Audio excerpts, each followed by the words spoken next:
Келесі сізде кездесіп қалу жағдай ол мынау қарама-қарсы тұрған, мысалы көкті мына өз орнына, жасылды өз орнына, қызылды мына жаққа, жасыл қызыл мына жаққа, сөйтіп сонда қарама-қарсы бағытта ауыстыруымыз керек.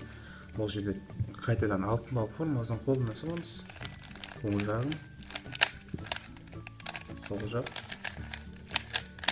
ары қарай бағана мен айтқандай, мысалы көкті мына жаққа, онда оң жақтан бастаймыз. Мінекей шықты.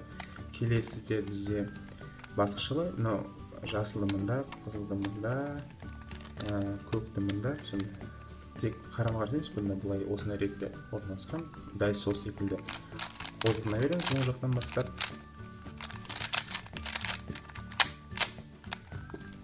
Аяқтай саламыз.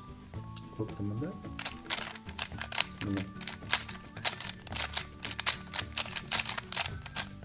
Көргендеріңізге көп рахмет. Сіз кубик рубикті құрастырыңыз деген үмітпен видеоны аяқтаймын. Егер де сізге видео қызықты болса, бірдеңе үйренген болсаңыз, лайк басыңыз, löpіл дейді ма, не дейді, каналға жазылыңыз. Рахмет.